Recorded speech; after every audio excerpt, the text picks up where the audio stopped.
네, 엔화 가치는 떨어지고 니케이 지수는 상승세를 보이면서 일본 증시에 대한 투자자들의 관심이 높아지고 있습니다.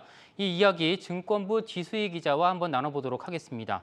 지 기자, 엔화 가치가 최근에 떨어지고 있다고 하는데 이 이야기부터 간단하게 말씀해 주시죠. 네, 엔달러 환율 차트를 좀 준비를 했는데요. 한번 보시면요. 2월 말부터 엔달러 환율이 가파르게 상승하고 있는 것을 확인하실 수 있습니다. 지난주에는 124.4엔까지 상승을 했는데요. 엔달러 환율이 125원 부근까지 올라온 것은 7년 만에 처음입니다. 이 키움증권이 집계한 각국의 통화 가치 변화를 비교한 차트도 보시고 계시는데요. 다른 통화 비교에서 엔화 가치는 가파르게 떨어진 것을 확인하실 수가 있겠습니다. 이 최근에 사실 원화 가치도 하락세잖아요.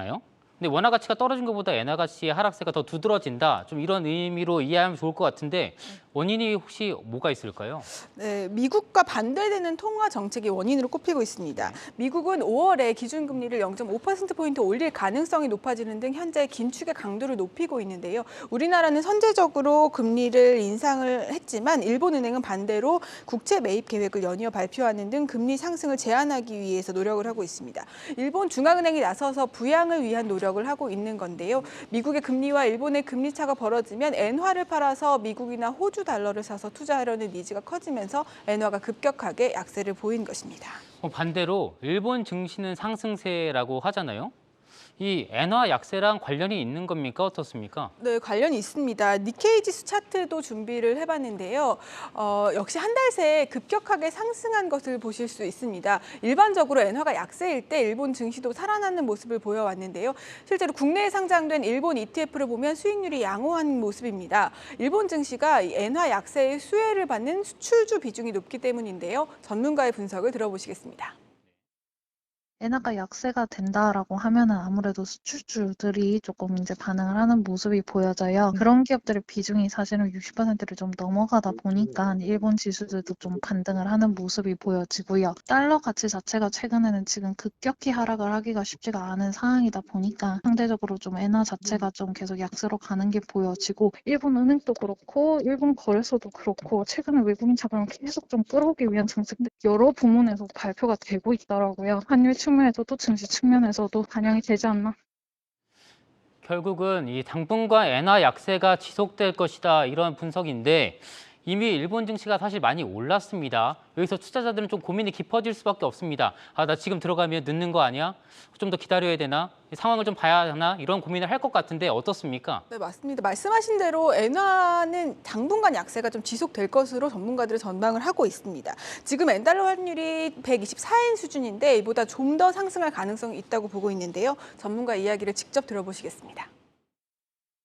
미국 채금리가 지금 10년물 같은 경우에는 2.7%를 넘어서 계속 상승하고 있는데 이런 미국 시장 금리 상승세가 지속되는 한 엔화 약세도 계속 지속될 수 있다. 엔화를 팔고 호주든 미국 이런 나라들에 투자하는 이 금리 차를 이용한 거래가 유행을 하면 엔화가 약세를 보이는 경향이 있는데 130엔 정도까지는 열어놔야 될 것 같고 네, 지금보다 엔화 가치가 더 떨어질 수 있다는 얘기고요. 전문가들은 따라서 일본의 완화적 통화 정책과 맞물려서 증시 상승 가능성이 여전히 있다고 전망하고 있습니다. 다만 이미 단기적으로 상승했기 때문에 추가 상승폭은 둔화될 가능성이 있다고 전망하고 있습니다.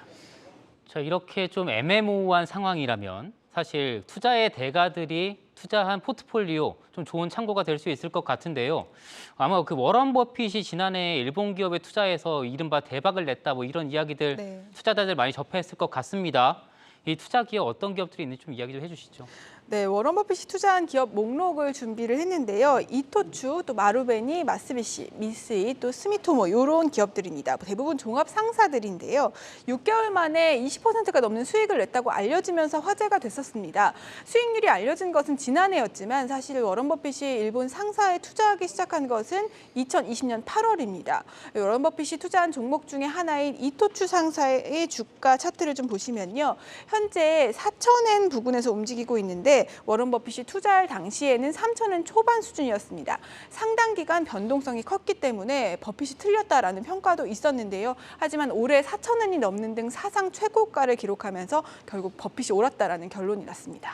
그렇군요. 사실 종합 상사라는 게 굉장히 범위도 크고 넓고 사실 좀 개념이 애매모호할 수도 있잖아요. 맞습니다. 그래서 투자자들 조금 혼란이 왔을 수도 있는데 결국 버핏이 옳았다 이런 결론이 네. 나왔네요. 여기서 또 궁금해집니다.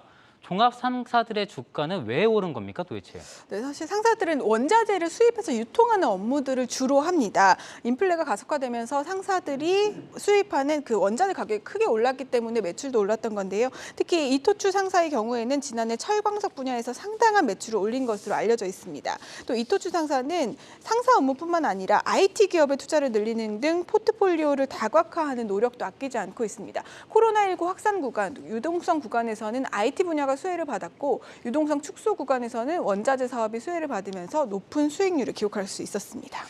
사실 저희가 지금까지 엔저 상황에 대한 이야기를 굉장히 많이 했는데 이토추 상사도 그렇고 워런 버핏이 투자한 포트폴리오도 보면 이 엔저 상황과는 좀 크게 관련이 없다 이런 생각이 듭니다. 어떻습니까? 네, 사실 실제로 엔저 상황과는 좀 거리가 멉니다. 이 버핏이 투자할 당시에는요, 엔달러 환율이 105엔 수준이었기 때문에 지금과는 좀 상당히 차이가 있는데요. 하지만 전문가들은 이 일본의 역사가 깊고 탄탄한 기업들은 장기적인 관점에서 조금씩 주식을 모아가면 승산이 있다고 보고 있습니다. 현재 이토추 상사의 주가 수익 비율은 7배 수준인데 이 사상 최고가 부근에서 움직이고 있지만 상대적으로 가격이 싼 편이라는 점이 장점으로 작용하고 있습니다. 또 버핏의 투자는 대체로 장기적인 시각으로 진행되는 만큼 전문가들이 이 엔저의 수혜를 기대하기보다는 장기적인 시각으로 조금씩 매수하는 연금 방식의 투자를 권고하고 있습니다.